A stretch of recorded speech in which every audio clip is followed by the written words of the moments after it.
মৎস্য ঘেরে বিষ প্রয়োগ করায় সহায় সম্বলহীন মাছ চাষি এখন দিশেহারা।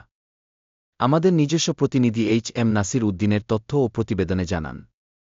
বাগেরহাট জেলার ফকিরহাট উপজেলার ভট্টখামার গ্রামের সর্দার পাড়ার হতদরিদ্র মৃত্যু মান্নান সর্দারের পুত্র ও মাওলানা আবদুল্লাহ ছোট ভাই আজিজুল সর্দার পরের জমি হারি নিয়ে দেনা দায়িক হয়ে বাড়ির পাশে একটা মৎস্য ঘের করে। প্রতি রাতে নিজে পাহারা দেওয়া, খবর দেয়া সহ সকল কাজ নিজেই করতেন। গত পরশু গভীর রাতে কোনো এক সময় চোরচক্র বিষ প্রয়োগ করে প্রায় লক্ষাধিক টাকার মাছ মেরে নিয়ে যায়। ঘেরের হাড়ির টাকা, মাছের পোনা ক্রয়ের টাকা, মাছের খাবার ক্রয় সবই বকেয়া। এতে মৎস্যচাষী আজিজুল এখন দিশেহারা।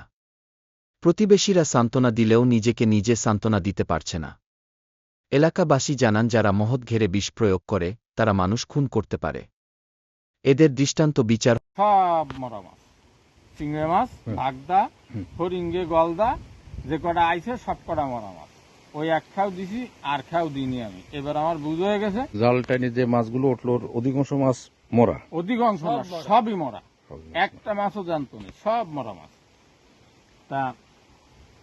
তারই পরে এই সুজা আসে, ওরা জাল টানতিছে, টানতি এই সুজা আসলে বিশেষ শিশু ফলো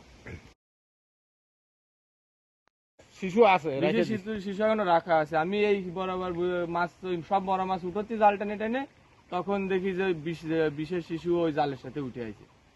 তাই আমি সেই প্রথমে আইসে মাছ মরা মাছ ওরও পয়সা গেছে, ওতে 2 টাকাও বিক্রি করতে পারিনি, উঠোই খালি পয়সা ফেলাই দিয়ে। মাছের কি পরিমাণ মাছ হবে, কেমন টাকা? অনেক মাছ এখান থেকে আমরা প্রথমে তো জানি তো, মামা অনেক কষ্ট করে প্রথমে তো মাছটা সেখানে সালটিছে, চিংড়ি মানে ফরিঙ্গের চিংড়ি বলেন, বাগদা, গলদা। তাই এবারে জুনার 2 লাখ 2.5 লাখ টাকা তো মাছ হবে, মানে খালি চিংড়ি মাছ। আর সাদা মাছের কথা বাদ, সাদা মাছ কি অনেকগুলো মরিছে, সাদা মাছ কিছু, তাহলে যেগুলো বাদে সেগুলো খাওয়ার উপযোগী কিছু ছিল।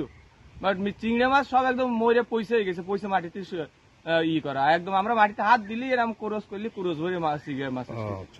এটা দেখতেছেন, এটা হচ্ছে মুজিবার মোড়লের, তার ঘেরে 4-5 মাস আগে বীজ দিছিল। এটা হচ্ছে ভট্টকামার পূর্ব ভাড়া বলা হয়, ভট্টকামার বাড়ি বললি মিনাদিয়া খালের আগা।